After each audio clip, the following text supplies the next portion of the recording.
racetrack for an hour. They will have a final practice a little later on this afternoon, and you can learn about all of what has taken place this weekend if you tune in on Wednesdays at 9 a.m. on Channel 90 on Sirius XM Radio. It will be one of the NBC Sports personalities that will join to go over what's taken place previous weekend and look forward to the following weekend and what's going on in the world of NASCAR. So look forward to you joining us. Again, that's Channel 90 on Sirius XM. Steve, you were on this week, right?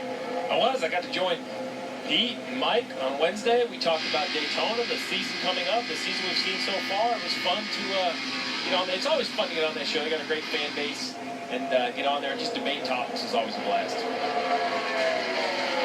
Every time I'm only talking about food all the time. 77, Eric Jones out in front of this little three-car pack now. Well, Rick, as I look at these smaller packs that are running right here, the lap count is kind of getting my attention. Jimmy Johnson right here, who's second in line, out there trying to, get some laps on his tires, a little bit older tires. He's at 28 laps so far in this session. And we talked about how Goodyear brought a softer tire, which you expect will have more grip when it's new.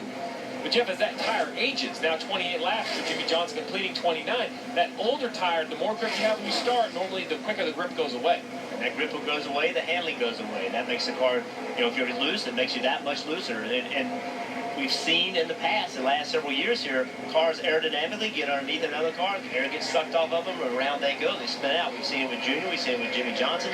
So if that tire wears out, that problem is only going to get worse. The downforce hasn't gotten better, Steve. No. Haven't added downforce to these cars. So if that grip goes away on older tires, that situation will get worse. Hey, Jeff, we know Kurt Busch won the Daytona 500. The man who finished second, Ryan Blaney, seen coming to pit road right now, running by himself. All day long, he's been in the pack of Fords and been very happy with the car. So they made the decision to tape up here, do a mock qualifying run. I think it's the only car that I've seen doing a full-on mock qualifying run. And as long as Blaney was happy with it, which he was during this run, they're going to be done for the day. So they got all their work done in this one practice session, Steve. Rick, I am not in love with what Marty is telling me about all these young drivers saying they're done for the day. I feel that this hot, slick Daytona racetrack is going to jump up and bite a ton of race car drivers. I think 8, 10, 12 cars is false.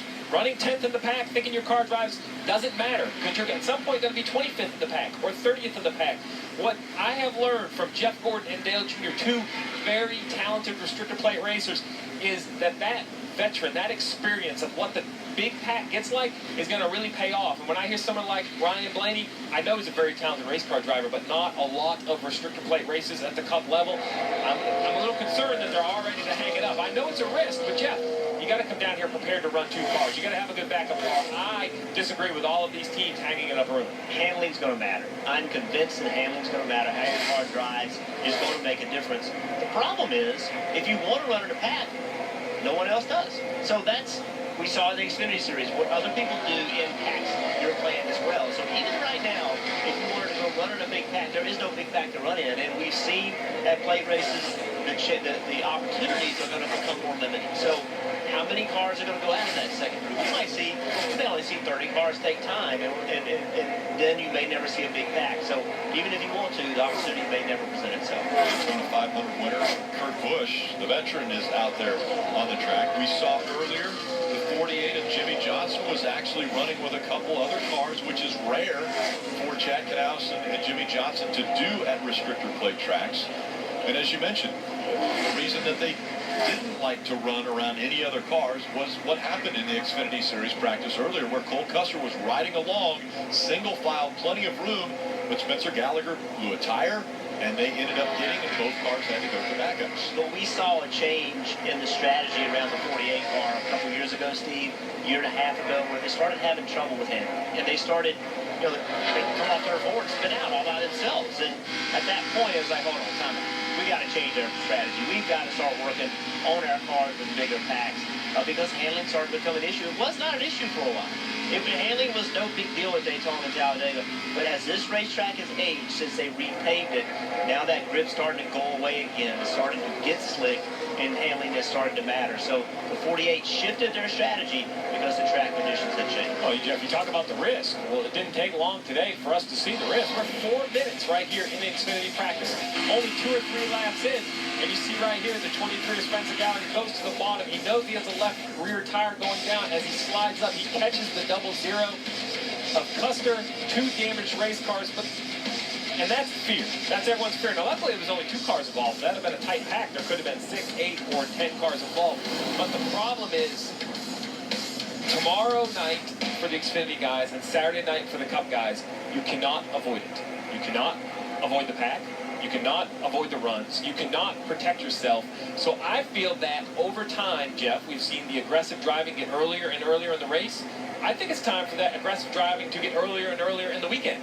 And it's time for these drivers on Friday, on Thursday, in practice, be aggressive with their car, because now that practice is over, there's going to be a lot of hoping and figuring that the cars are going to drive good Saturday night, and I'm not quite sold on that yet. They're going to give one more shot at it. We'll have a final practice coming up a little bit later. Shot at it, but who's going to take advantage of it? And Steve said it earlier, you have to come to Daytona prepared with 2 cars. You got to come down here. It's hard in an Xfinity Series. They don't have the budget. Cup teams, there should be a really good car in the backup. Take a look at the speeds from the first practice for the Monster Energy Cup Series. Kyle Busch ended up being the fastest, and it was interesting.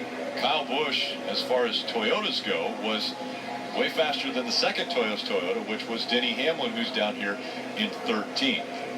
So coming up next, it's the NBCSN Xfinity Series final practice. Make sure to join Dave Burns, Kyle Petty, and Dale Jarrett as they take you through that final Xfinity Series practice.